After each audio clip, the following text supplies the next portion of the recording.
Hello student, इस video में हम बात करेंगे क्लास 10th मैथमेटिक्स। ओके, जो 4 अंकों में फाइनली क्वेश्चन पूछा जाता है और एक क्वेश्चन या तो विलोपन विधि से पूछा जाता है या प्रतिस्थापन विधि से पूछा जाता है। ओके, तो इस वीडियो में आपको लेके आया हूं कि हमारे पास 2 समीकरण हैं और इन समीकरण को प्रतिस्थापन विधि से हल करना है। ओके, और ये हमको 4 अंक का निश्चित आंसर आता ही आता है। तो हम इसको हल करते हैं, बहुत अच्छे से समझने का प्रयास करना। ओके, प्रतिस्थापन विधि है अपने पास। तो 2 समीकरण कौन कौन से हैं? पहला है x प्लस 3y बराबर 6, ये समीकरण नंबर 1 है। और दूसरा क्या है हमारा?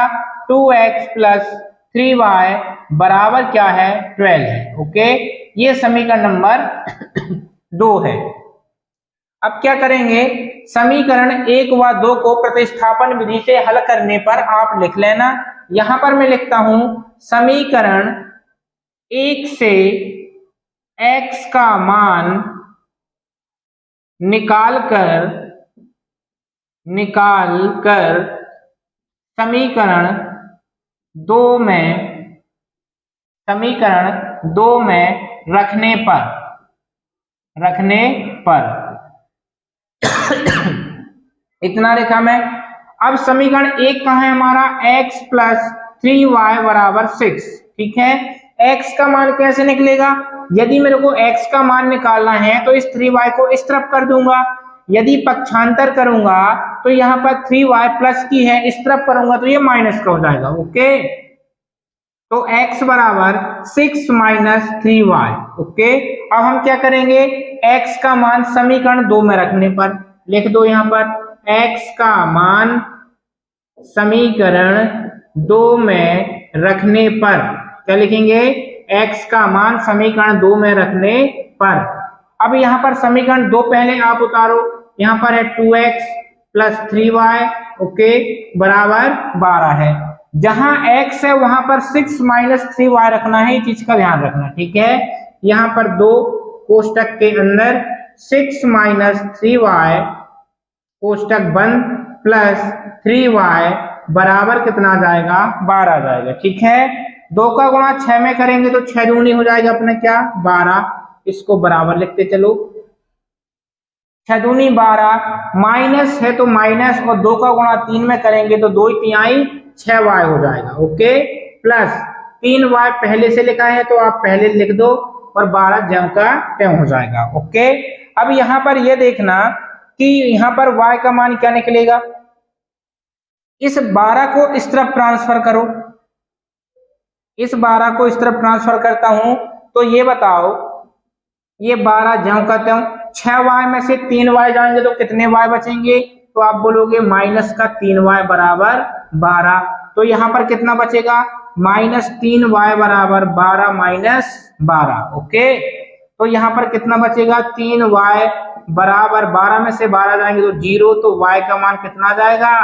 0 आ जाएगा। ठीक है, y का मान हमारा यहाँ कितना आ गया? 0 आ गया। इसके बाद मैं बात करता हूं, y का मान समीकरण नंबर 1 में रख देंगे। कहां पर? y का मान समीकरण 1 में रखने पर, समीकरण 1 में रखने पर, तो समीकरण 1 क्या है हमारा?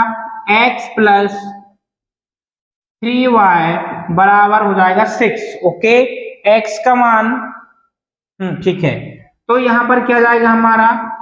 x प्लस y का मान क्या है? 0, तो 3 गुणे 0 बराबर 6, तो x का मान कितना आ गया? 6 आ गया। ठीक है, अब हमको x और y के दोनों मान मिल चुके हैं। यदि हमको जांच करना है उत्तर की तो क्या करेंगे? x और y का मान यहां रख दो, यदि बराबर आ जाता है तो आंसर सही है। ओके, x का मान हमने कितना निकाला? 6 प्लस 3 गुणे 0 बराबर 6, 6 प्लस 0 बराबर 6, मतलब 6 बराबर 6।